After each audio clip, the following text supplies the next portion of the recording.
Yeah. So I'm a Yudu fan, and I have a non-for-profit. So as part of our Voices of Flexing Our Voices series, I want to flex my voice about things that matter. So printing matters. When you're running a non-for-profit organization, a lot of times you try to figure out how to do things on your own. So this is what we've been doing today, and we haven't even been here about an hour. We've been printing shirts using the Yudu machine.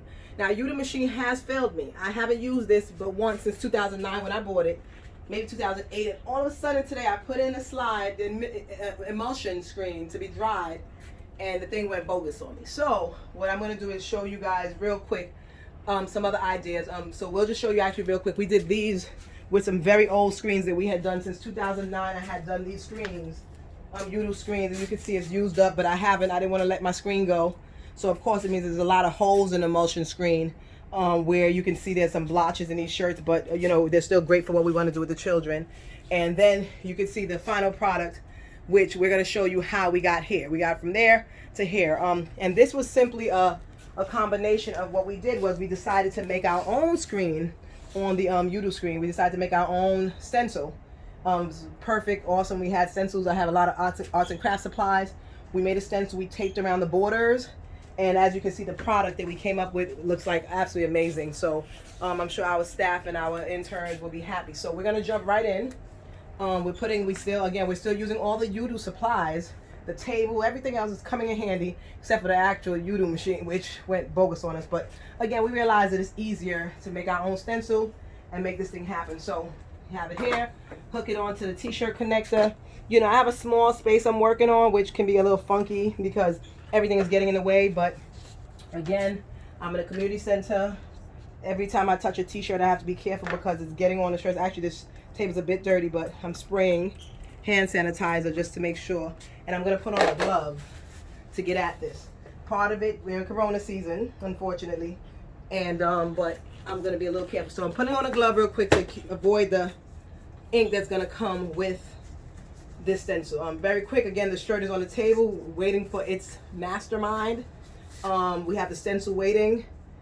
And we're going to actually apply the stencil to the shirt very quickly. It won't keep you that long. Just watch how it's done. The stencil has been made.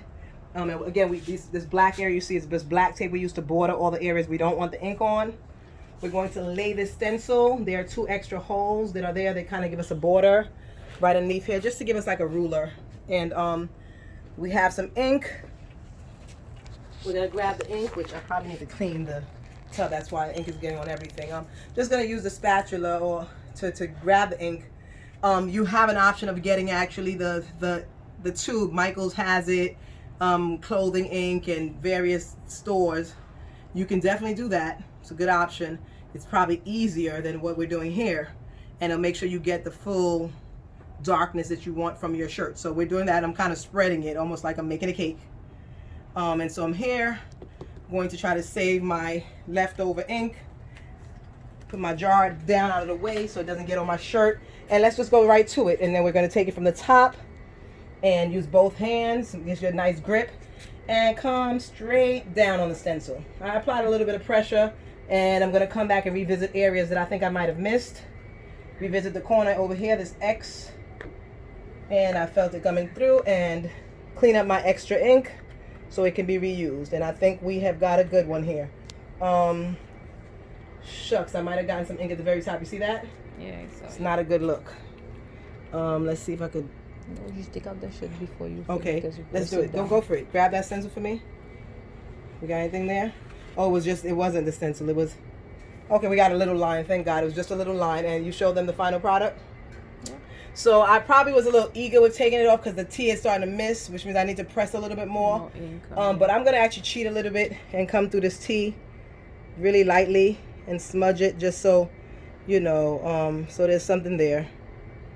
But again, I probably should go over it again. I might do that next time so that there's something, because once you start washing this, that T is going to disappear. So let's get it out of here.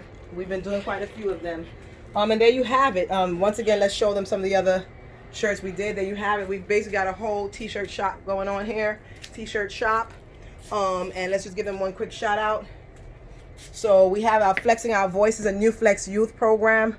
Teaching our children to do various things. But when you have a non-for-profit, sometimes you got to find ways to sustain the program and to save money. So this is a very, very low budget project. It can be done. Sometimes it's great to have the youth do it, but sometimes as the administrator, you got to take your days off and do things to make the program run. We have summer program coming up, and we need to make sure our staff look well and represent well. We love you much. NewFlex.org. Check us out, and you do what you do. Oh, I like that.